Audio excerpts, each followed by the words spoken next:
العالم صورت. هلا شو عم نعمل دكتور للإعلامية أمل؟ اوريدي فيلر تحت العين بهيدي المنطقة، بتلاحظي هون كيف صار ارتاح تحت العين، منطقة هي تحت العين، لاحظي هون كيف مجورة. سو لاحظتي؟ إذا بدك تعلي شوي لفوق، يس. سو هيدا حتى ينال برودكت بضاين لحدود السنتين تقريبا واكثر تحت العين، وعنده الاف دي اي، وحتى بيعمل لايتنينج، بفتح نكزه صغيره تحت العين.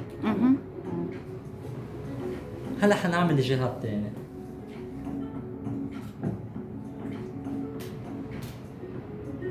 شايفه شو حلو؟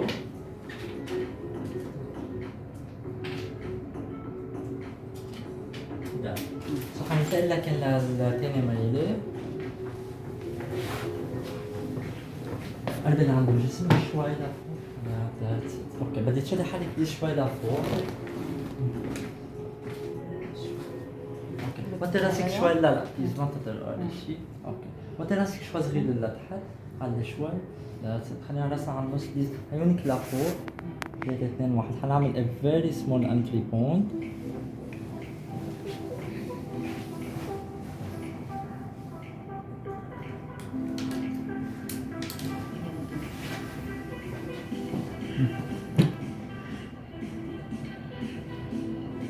اوكي، سو حنفوت نحن بالكانيولا لانه هي ذا سيفست تكنيك.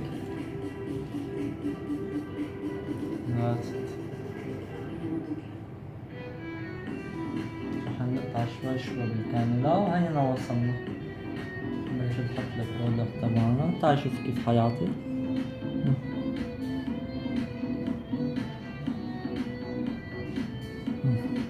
خلصنا. هذه هي. تعال شوف اذا بدك. حلو. نعمل شوية مساج. اوكي، من فوق اذا بدك سويها. شفتي كيف صارت؟ شو فيها اذا بدك على المراية؟ شو رأيك؟ واو عن جد واو. وما في وجع. ما في وجع، ما في ازرق ولا شيء. يعني معروف تحت العين قد ايه حساس وقد ايه ابدا. نحن كثير مشهورين بالاندر ايز. بيجونا عنا from all around the world بس حتى اللي يعملوا اندر ايز. وهذه التقنيه على فكره يمكن بس عندك موجوده على فكره. لا، في حكم غير بيعملوها، بس نحن ار فيمس لانه البرودكت اللي بنستعمله. شو بدك تقولي و... أمل للدكتور؟ شو بدي اقول له؟ يعني ما بعرف، ايدين سحريه على عن جد وعلى الثقه على العميان فيكم عن جد.